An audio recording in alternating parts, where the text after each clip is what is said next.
बिस्मिल्लाहिर्रहमानिर्रहीम। Dear students, अस्सलाम वालेकुम। आज हम 6.8 का लास्ट टॉपिक पढ़ रहे हैं। इसमें कुछ थ्योरी है जो हमने डिस्कस करनी है। ये वो थ्योरी है जो आपसे ऑब्जेक्टिव में एमसीक्यूज़ में पूछी जा सकती है, लेकिन आम तौर पर आप लोगों से डिस्कस नहीं की जाती। तो आज हम उसको डिस्कस कर रहे हैं। तो इन्फिनिट ज्योमेट्रिक सीरीज के हवाले से ये थ्योरी है। आप जानते हैं ये इन्फिनिट ज्योमेट्रिक सीक्वेंस हो गया ना हमारे पास, ठीक है जी। तो इन्फिनिट ज्योमेट्रिक सीरीज हो गई। तो ये जो है इन्फिनिट ज्योमेट्रिक सीरीज की एन टर्म्स का सम है, एस एन से डिनोट करते हैं, और ये एस एन का फार्मूला है, ठीक है।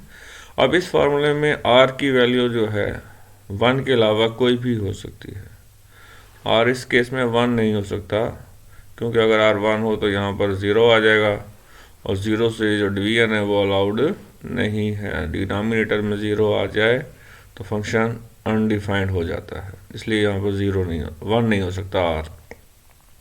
इसका मतलब क्या हुआ कि आर की वैल्यू 1 भी हो सकती है, 1 से लेस भी हो सकती है, और 1 से ग्रेटर भी हो सकती है। तो हम यहाँ पर आर की पॉजिटिव वैल्यू को डिस्कस कर रहे हैं। नेगेटिव और वैल्यू इसमें शामिल हो जाएगी। हम कह रहे हैं कि आर मॉड है अगर वो 1 से लेस हो, आर मॉड अगर 1 से लेस हो। अब 1 से छोटी वैल्यू अगर हमारे पास हो, मॉडुलस वैल्यू जो है पॉजिटिव वैल्यू, ठीक है। मॉड लेने का मतलब ये है कि हम उसकी नेगेटिव वैल्यू को भी पॉजिटिव बना रहे हैं ना मॉड लेने की वजह से। तो आर की वैल्यू जो है अगर ऐसा हो, मॉडल 1 से लेस हो, तो आर की पावर n वो 0 को अप्रोच करेगा। कब? जब n इन्फिनिटी को अप्रोच करेगा।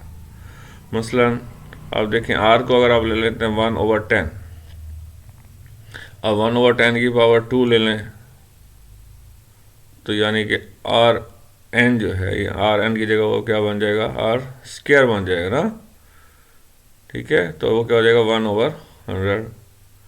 आर की पावर 3 ले लें तो 1/1000 हो जाएगा। आर की पावर 4 ले लें 1/10,000 हो जाएगा। इस तरह आर की पावर 5 ले लें 1/1,00,000 हो जाएगा, ठीक है। 1/1,00,000 हो जाएगा। तो 1/1,00,000 का मतलब क्या है, वो 0 को अप्रोच कर रहा है ना।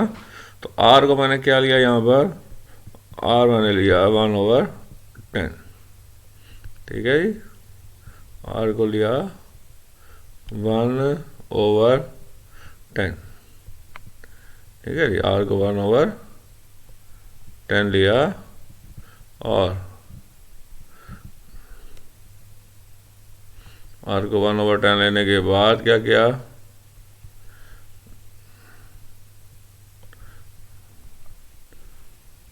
आर की पावर लेनी शुरू कर दिया हमने, ठीक है। आर की पावर 1 2 3 इस तरह। अब आर की पावर आपने जब 1 ली तो 1/10 हो गया। 2 लेंगे 1/10 का स्क्वायर हो जाएगा, यानी कि 1/100। आर की पावर 3 लेंगे तो 1/10 का क्यूब हो जाएगा, ठीक है जी। 1/1000 हो जाएगा। इस तरह आप देख रहे हैं आर की पावर हम बढ़ा रहे हैं, यानी कि एन को बढ़ा रहे हैं। एन इन्फिनिटी की तरफ जा रहा है, बढ़ता जा रहा है, यानी कि तो आर की जो पावर एन है वो छोटी होती जा रही है, वो 0 की तरफ जा रही है। पहले था 1/10, फिर हो गया 1/100, फिर हो गया 1/1000। इस तरह चलता जा रहा है ना। तो आर एन 0 को अप्रोच कर रहा है, और जब आर एन 0 को अप्रोच करेगा तो इस जगह पर ये जो फार्मूला हमारे पास, इस फार्मूले में हम क्या करेंगे, 0 पुट कर देंगे आर एन की जगह। आर एन जब 0 आएगा तो ये रकम बन जाएगी। तो यानी कि एस एन जो है ये रकम बन गई। उसके बाद जब ये काम हमने कर लिया, अब क्या करेंगे हम, तो आर एन हमारे पास आ गया A1/1 - आर। ये कब आ रहा है, जब एन इन्फिनिटी को अप्रोच कर रहा है। तो हम कहते हैं इन्फिनिट ज्योमेट्रिक सीरीज जो है वो कन्वर्ज कर रही है। किसी एक वैल्यू को अगर सीक्वेंस के टर्म्स अप्रोच कर रही हो तो उस बिहेवियर को हम क्या कहते हैं, कन्वर्जेंस कहते हैं, ठीक है। हम कहते हैं सीक्वेंस जो है वो कन्वर्ज कर रही है। किसको कन्वर्ज कर रही है, A1/1 - आर को। तो इसलिए एस इन्फिनिटी का जो फार्मूला हम लिखते हैं वो ये होता है ना, A1/1 - R। एक तो ये फार्मूले का प्रूव हो गया कि एस इन्फिनिटी हमारे पास आता कैसे है। ठीक है जी। अब दूसरा केस डिस्कस करते हैं कि आर का मार्ड जो है अगर 1 से ग्रेटर हो।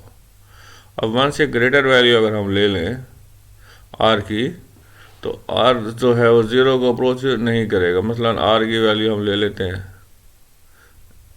आर को हम कहते हैं जनाब ये 10 के इक्वल है। ठीक है, जब 10 जो है वो 1 से ग्रेटर है ना, अब 1 से ग्रेटर है 10, तो अब बेटा जी क्या होगा, जब आपने आर को 10 लिया यानी कि 1 से ग्रेटर लिया, अब इसकी वैल्यू अगर आप आर की पावर 2 ले लें तो आंसर क्या आ जाएगा 100। आर की पावर 3 ले लें आंसर हो जाएगा 1000। आर की पावर 4 ले लें आंसर हो जाएगा 10,000। इस तरह अब आप देख रहे हैं कि एन की पावर हम बढ़ा रहे हैं यानी कि एन इन्फिनिटी को अप्रोच कर रहा है। ठीक है, तो आर एन जो है डज नॉट टेंड टू 0, तो आर एन 0 नहीं हो रहा बल्कि क्या हो रहा है, बढ़ रहा है। ठीक है, जब आर एन बढ़ रहा है तो एस एन भी बढ़ेगा। ठीक है, तो ये मतलब क्या होगा, एस एन जो है डेफिनेट नंबर को अप्रोच नहीं कर रहा। जब आर एन बढ़ रहा है तो एस एन भी बढ़ रहा है, ये किसी डेफिनेट नंबर को अप्रोच नहीं कर रहा। इसका मतलब है जो सीरीज है वो कन्वर्ज नहीं कर रही बल्कि डाइवर्स कर रही है। ठीक है जी, जो सीरीज है वो कन्वर्ज नहीं कर रही बल्कि डाइवर्स कर रही है। अब इसको मज़ीद वाज़ेह करने के लिए अब हमने A1 लिया है और जो R है उसकी वैल्यू 3 ली है।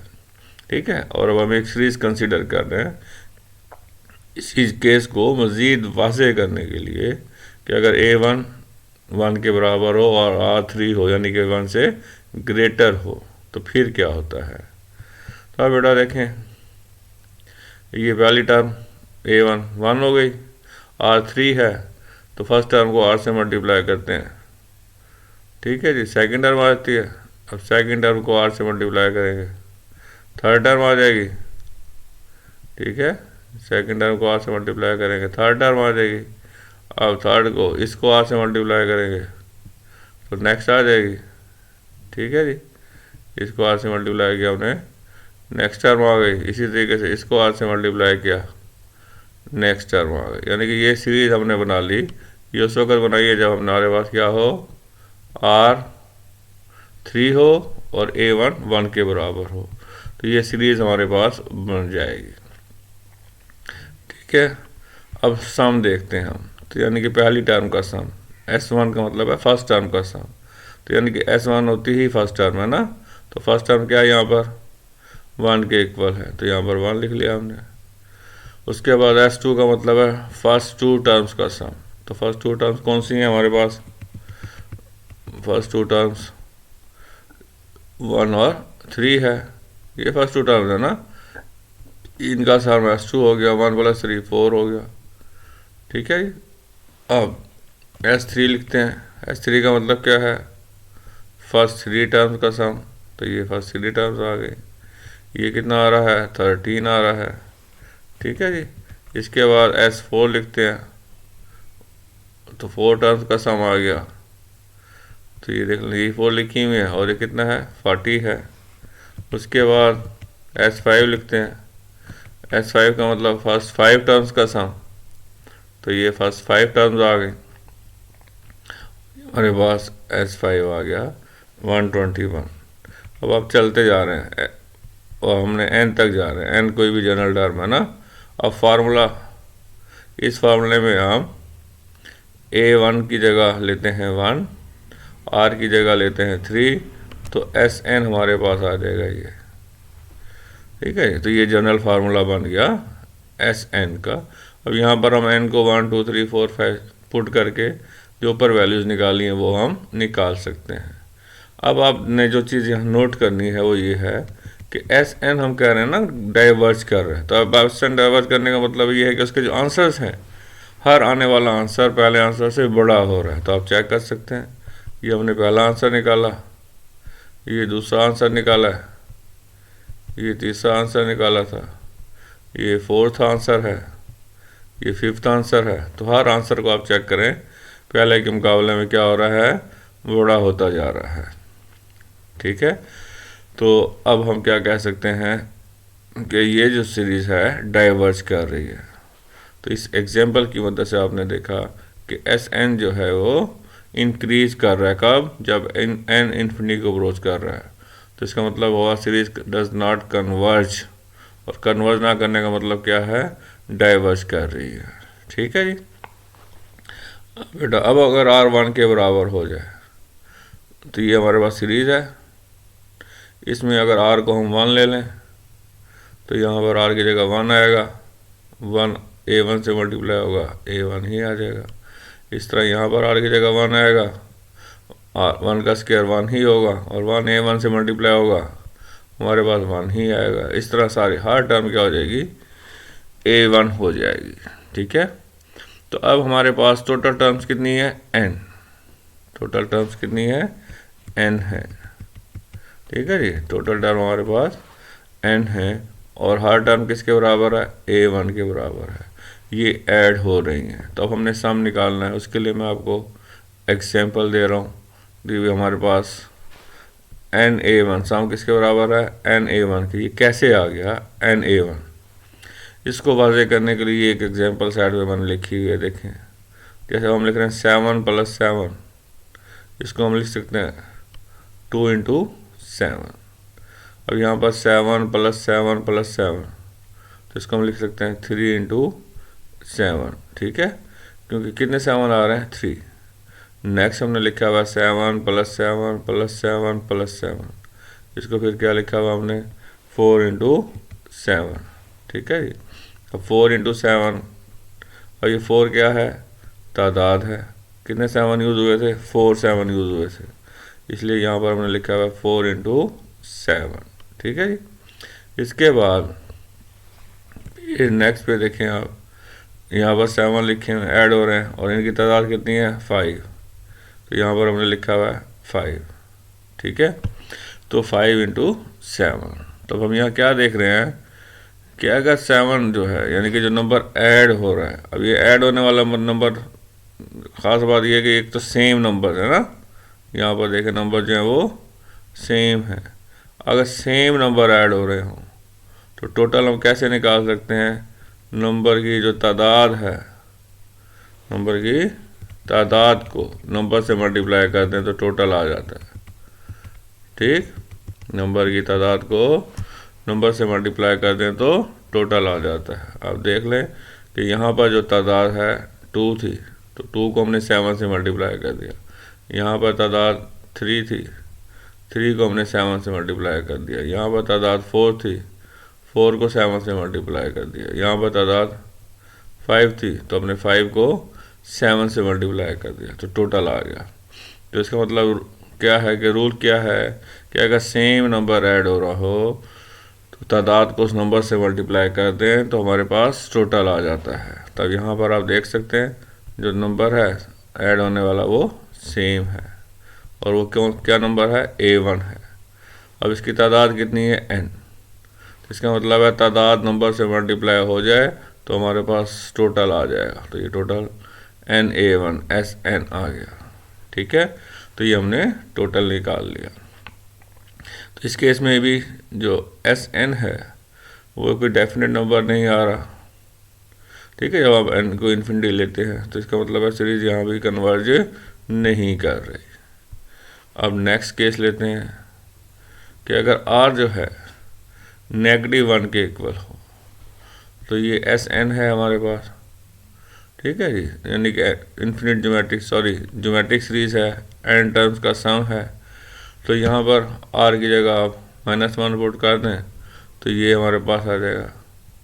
ठीक है, r की जगह यहाँ 1 आएगा, जैसे देखें, -1, तो ये -A1 बन जाएगा। यहाँ -1 आएगा तो स्क्वायर की वजह से +1 हो जाएगा, +A1 आ जाएगा। इस तरह positive A1 negative A1 positive A1 negative A1 ऐसे आता जाएगा, और लास्ट पे ये वाली जनरल टर्म आ जाएगी ना, जब हम यहाँ r की जगह -1 पुट करेंगे तो ये हमारे पास आ जाएगा। ठीक है, जो टर्म्स की तादाद कितनी है, एन है।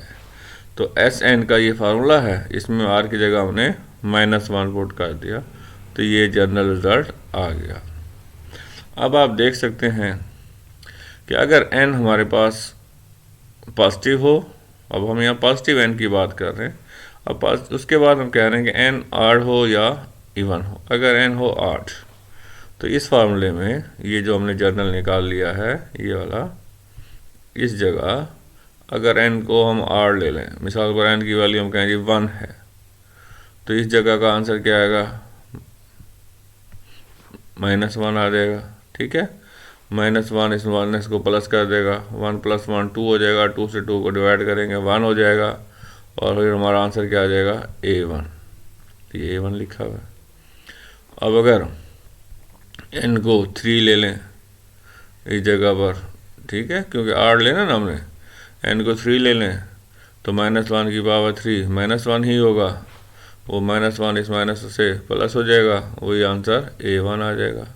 अब n को 5 ले लें तब भी आंसर A1 आएगा। इसका मतलब क्या हुआ कि n अगर आड होगा तो आंसर क्या आ जाएगा, A1।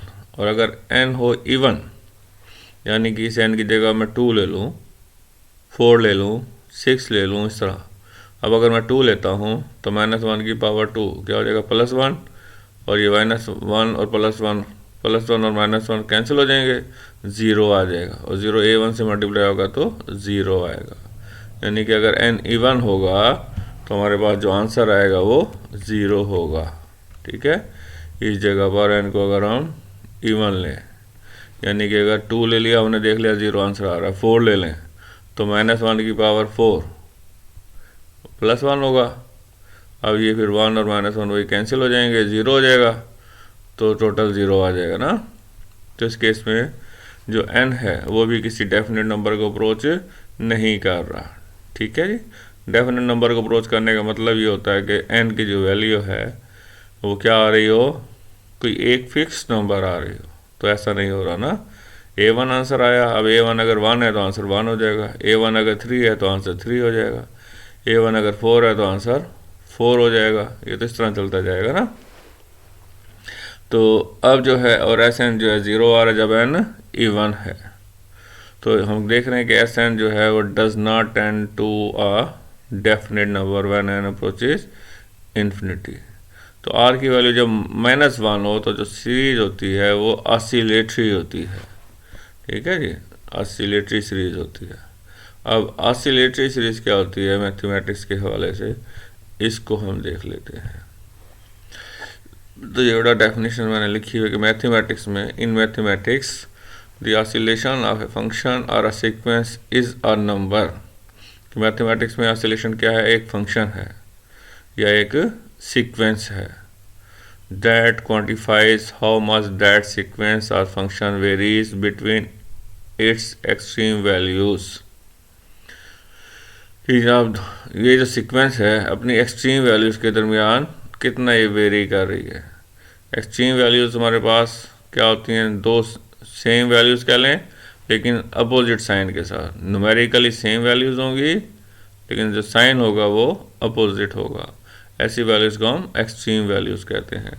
तो यहाँ पर एक फंक्शन का ग्राफ दिखाया गया है, उसमें देखें ये जो वैल्यू इस जगह पर ये मैक्सिमम वैल्यू है। ठीक है जी, और वो क्या आ रही है, 2 आ रही है ना, मैक्सिमम वैल्यू आ रही है, और किसके इक्वल आ रही है, 2 के। इस जगह पर आ रहे हैं आप तो ये मिनिमम वैल्यू है। ठीक, और वो क्या है, -2 आ रही है। ठीक है जी, तो ये एक्सट्रीम वैल्यूज हैं। अब जो जिस फंक्शन का भी ये ग्राफ है वो मैक्सिमम 2 तक जा सकता है, मिनिमम -2 तक जा सकता है। तो यानी कि -2 और 2 जो है उस फंक्शन की एक्सट्रीम वैल्यूज़ हैं। और वो फंक्शन जो है जितनी भी हम इन्फिनिटी तक चले जाएं, इसका ग्राफ जितना मर्जी एक्सटेंड कर लें हम, तो जो उसका पैटर्न है वो यही रहना है कि -2 और 2 के दरमियान वैल्यूज़ ने ऑसिलेट करना है। ठीक है, दो एक्सट्रीम वैल्यूज़ के दरमियान फंक्शन ने ऑसिलेट करना है। यानी कि अब इस तरह का जैसे 2 -2 2 -2 2 -2 2 इस तरह वैल्यूज़ आती जाएंगी। इस सीक्वेंस में यही दो वैल्यूज़ होंगी, -2 2 -2 2 -2 2। ठीक है, तो इसी तरह अगर 3 है तो -3 3 -3 3 -3 3, इस तरह ये वैल्यूज़ वेरी करती जाएंगी। तो ये जो सीरीज़ है ऑसिलेटरी सीरीज़ कहलाती है, यानी कि सीक्वेंस की वैल्यूज़ जो हैं उसमें दो टर्म ही होती हैं, एक नेगेटिव दूसरी पॉजिटिव, और दोनों टर्म्स की न्यूमेरिकल वैल्यू सेम होगी। यानी कि अगर एक टर्म 2 है तो दूसरी -2 होगी। ठीक है, न्यूमेरिकली दोनों सेम होंगी, लेकिन साइन क्या होंगे, दोनों के अपोजिट होंगे। ऐसी सीक्वेंस को हम ऑसिलेटरी सीक्वेंस कहते हैं। तो ये आपका बहुत इम्पॉर्टेंट टॉपिक था, जिसको आमतौर पर डिस्कस नहीं किया जाता, लेकिन हमने इसको डिस्कस किया है। इसको आप अच्छे तरीके से देखेंगे, इंशाल्लाह फ़ायदा होगा। और अब आप जो है चैनल को लाइक भी करें, सब्सक्राइब भी करें, और दोस्तों को भी बताएं ताकि ज़्यादा से ज़्यादा लोगों का फ़ायदा हो। ओके जी, अल्लाह हाफिज़, wish you best of luck.